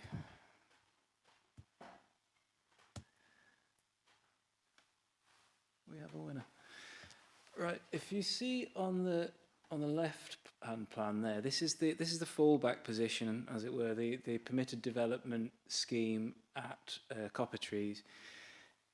This, I'm not familiar with the site. I'm making this up on the spot, but the difference that I see immediately between these two, between this fallback position and the one that we're presented with here, is that that's actually a usable gap. It's got a door in it. You could build that, you could use it. It's perhaps not, wouldn't be the prettiest of extensions, but it's at least functional.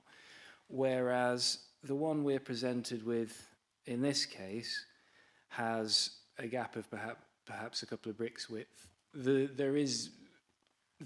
scenario we've also been presented with is that could be built and then permission could be applied for to join the two together effectively. I find that implausible.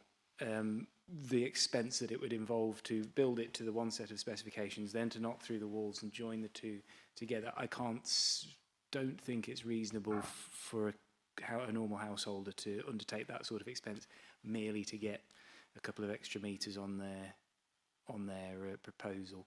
So, does that answer your question?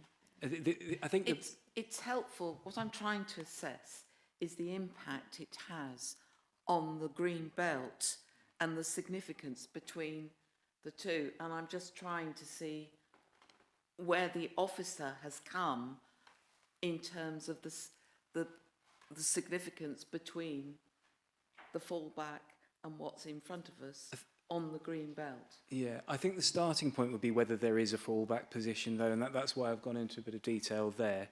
Because if we don't accept that there's a fallback position in the first place, then the comparative impact is largely irrelevant.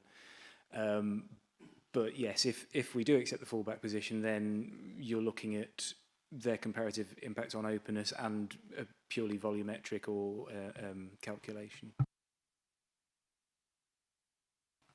I'd just hasten to add that in each application, when the fallback position is being considered, they have to consider it on that fallback of that application. So the officer will have considered the theoretical possibility of that application and the fallback position on that one coming forward in the same manner that they would have had to have considered it on this one. So it's difficult for us to draw, although they're directly adjoining, the circumstances may have been different.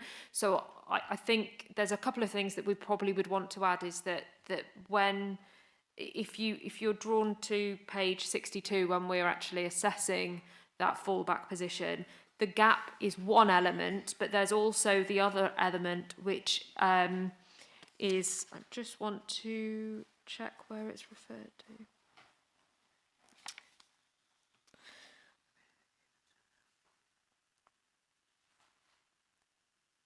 Yeah, so on pages 61 and 62, they also talk about the differences in the accommodation that's being provided. Again, that's part of the weighting and the judgment that they've made within their assessment. So at the top, they do a comparison between the differences between the accommodation that's proposed within the prior approval application and the nature and the type of accommodation that's proposed within the application before you. Again, there would have been different circumstances within the adjacent application. Councillor Organ. Thank you, Chairman. Would I be right in assuming that the difference between the two is filling in that gap? And if not, what is the difference between the two? Helpfully, you're talking about the very plan on screen here. So you can see on the right is the scheme that is proposed. We're talking about a large two-storey side extension, a large rear extension, whereas on the left, which is the fallback position, we have a large side extension with a which is sort of a couple of bricks width away from a larger, I suppose, single-storey rear extension. So they're very different schemes, and given I think another factor is that given what we see on the right as the actual intention of the proposal compared to on the left, which this comparison of what accommodation that would provide, I think is instructive there.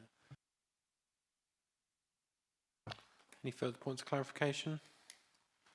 In which case we can move to debate. Who would like to start? I'll start picking on someone. Councillor Hench-Serafin, would you care to start the debate? You're so kind, Chair. I suppose the main issue is the green belt, but or is it the large scale? I'm not sure. I'm not against building extensions, but I'll leave it to others. I'll listen to the other debate. Thank you. Very good, thank you. Councillor Organ. Thank you. I think it is very relevant that there is a fallback position here which establishes 106.5%. So the application is not about how much you can do in the Greenbelt because it's established that they can develop that much. So looking at this, the amount of difference for something that is a more sensible planning proposal, I believe, means that I would support the proposal. Thank you.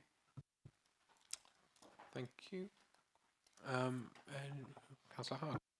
Yes, I agree with that. The difference between the two is so minimal, it seems to me. And considering what's happened at Copper Trees next door, if this goes to appeal, I don't really see how we could defend it. We're just exchanging a little glimpse of a green belt for a better design, really. It looks a better design to me, what's proposed. Thank you. I'll just have my initial thoughts at this point. What we are looking at in terms of the application in front of us is two-storey, and what has permitted development is single-storey. I personally feel that does have relevance in terms of the impact. I'm happy to have others stay their appearance, but it hasn't been aired very much in the debate or points of clarification at this point, because we're talking about essentially somewhat nebulous numbers relation to volume and area. So that was just a thought that I'd hopefully inform the debate somewhat more. Who would like to go next? Because we've not had any real proposal or second yet either, so we need some more debate before we can resolve this. Councillor Harding. Just thank you. Just one more comment.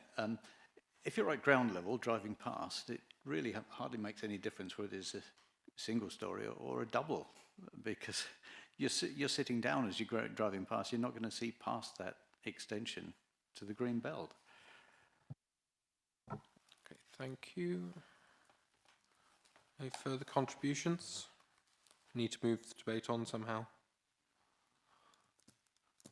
Right, well, at the moment, I don't believe we've had a proposal, albeit that there have been voices in favour of the application.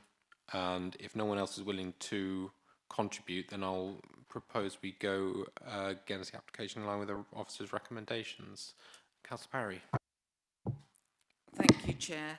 I'm actually happy to well, I'm not that happy, but I will second you. I don't feel this is just quite right.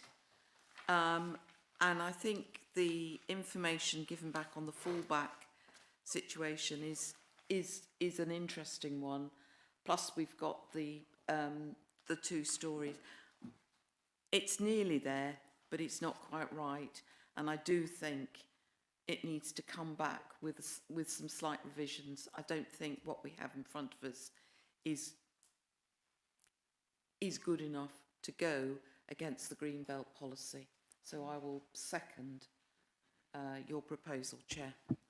Thank you, Councillor Parry. And yes, no, I appreciate that. Would anyone else like to contribute to the debate? No? Okay. In which case we have a proposal to refuse in line with the officer's recommendations. Can I see all those in favour, please?